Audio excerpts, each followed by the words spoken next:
Kenyataan terbaru daripada Presiden Parti Bersatu Sabah (PBS), Datuk Dr. Joachim Gunsalam, telah menafikan laporan dan khabar angin yang mengatakan parti itu sedang mempertimbangkan kerjasama dengan Warisan, Star Sabah dan KDM sebagai alternatif kepada Gabungan Rakyat Sabah (GRS). Dr. Joachim yang juga merupakan Timbalan Ketua Menteri Sabah menegaskan bahawa PBS kekal komited bersama GRS dan menyifatkan laporan tersebut sebagai cubaan mengelirukkan rakyat Sabah. Namun, kenyataan ini hanya mengundang lebih banyak persoalan, menimbulkan pelbagai spekulasi mengenai situasi politik semasa di negeri ini, khususnya dalam konteks pilihan raya negeri yang bakal tiba. Kabar angin ini juga menyatakan wujudnya usaha untuk menyatukan Warisan, PBS, Star Sabah dan KDM sebagai satu gabungan baru untuk menentang GRS muncul pada saat genting ketika lanskap politik Sabah sedang melalui perubahan dinamik.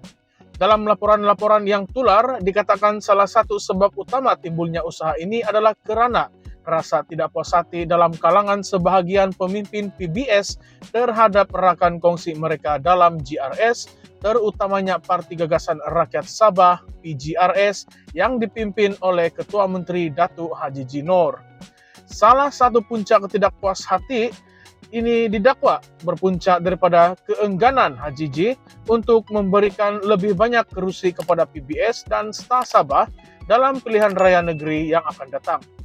Spekulasi ini menimbulkan persoalan sama ada hubungan antara PBS dan GRS benar-benar kukuh atau adakah terdapat keretakan yang semakin jelas di kalangan parti-parti yang menganggotai gabungan tersebut. Dr. Joachim dalam kenyataannya menolak bulat-bulat dakwaan ini, namun kenyataan beliau itu sendiri tidak sepenuhnya menutup mulut mereka yang masih ragu-ragu. Mengapa wujud kabar angin yang mengatakan PBS sedang mencari rakan baru jika benar tiada asas di sebaliknya? Dalam politik, kabar angin sebegini biasanya tidak muncul tanpa sebab dan seringkali ia mencerminkan pergolakan dalaman yang sedang berlaku. Adakah PBS benar-benar berpuas hati dengan kedudukan mereka dalam GRS atau adakah mereka sedang mempertimbangkan pilihan lain yang mungkin lebih menguntungkan bagi kelangsungan politik mereka? Laporan yang menyatakan PBS sedang mencari rakan baru kerana kerjasama dalam GRS dikatakan tidak membawa keuntungan kepada parti ini juga menghangatkan perbincangan. PBS, sebuah parti yang sudah wujud selama 40 tahun, kini berada di persimpangan jalan. Sesetengah pihak dalam parti berpendapat bahawa meneruskan kerjasama dengan GRS mungkin akan menyebabkan parti itu semakin mengecil. Bahkan ada yang mengatakan ia boleh menghancurkan PBS. Apa masa depan politik PBS jika mereka kekal bersama GRS? Adakah mereka mampu mengekalkan kekuatan mereka atau adakah mereka perlu membuat perubahan strategik untuk kekal relevan dalam politik Sabah?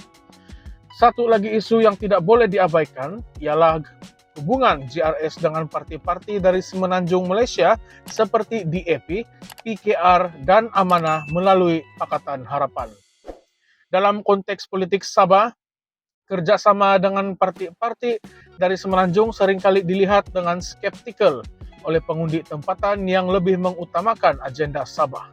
Meskipun Haji G telah menegaskan bahawa GRS akan meneruskan kerjasama dengan PH, langkah ini mungkin menimbulkan ketegangan di kalangan parti-parti tempatan dalam GRS, khususnya PBS dan Star Sabah.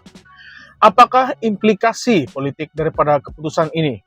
Adakah ia akan membawa kepada perpecahan dalaman GRS atau adakah parti-parti tempatan seperti PBS akan akur dengan keputusan ini demi kestabilan politik jangka pendek? Dalam situasi politik yang semakin rumit ini, pengundi di Sabah juga mungkin tertanya-tanya sama ada kerjasama politik dalam GRS benar-benar memberi manfaat kepada mereka. Gabungan ini yang pada awalnya dilihat sebagai platform untuk memajukan agenda Sabah, kini berdepan dengan cabaran untuk mengekalkan kesepaduan dalam kalangan parti-parti yang terlibat.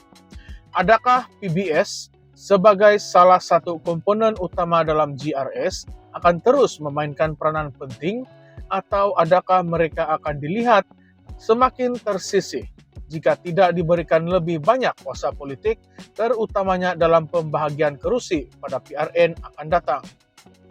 Tambahan lagi, kenyataan bahwa GRS akan tetap bekerja sama dengan PH mungkin dilihat sebagai satu langkah pragmatik oleh sesetengah pihak, tetapi ia juga membuka ruang kepada kritikan daripada mereka yang merasakan bahwa Sabah perlu lebih berdikari dari segi politik tanpa terlalu bergantung kepada parti-parti dari Semenanjung. Ini mencetuskan persoalan yang lebih besar mengenai autonomi politik Sabah dalam konteks hubungan negeri dengan Kerajaan Persekutuan. Apakah pendirian sebenar PBS dalam isu ini?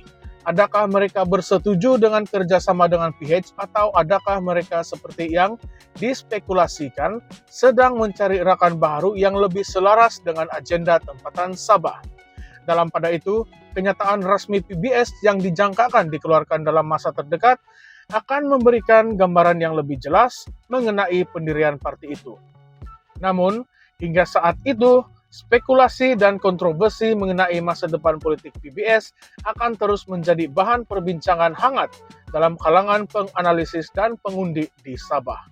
Di sebalik semua penafian dan kabar angin ini, persoalan pokok masih kekal. Adakah PBS benar-benar gembira bersama GRS? Atau adakah parti ini sedang memikirkan langkah yang lebih drastik untuk memastikan kelangsungan politik mereka dalam arena ini yang semakin mencabar? Isu-isu ini, jika tidak ditangani dengan baik, berpotensi mengubah lanskap politik Sabah secara drastik. Apakah implikasinya terhadap kestabilan politik di Sabah dan bagaimana ia akan mempengaruhi keputusan pengundi dalam PRN akan datang? Adakah kita akan menyaksikan pembentukan blok politik baru yang akan menentang GRS secara lebih agresif, atau adakah GRS akan berjaya mengekalkan kesepaduannya dan terus mendominasikan politik Sabah? Apakah pandangan Anda? Sila nyatakan di ruangan komen di bawah. Terima kasih.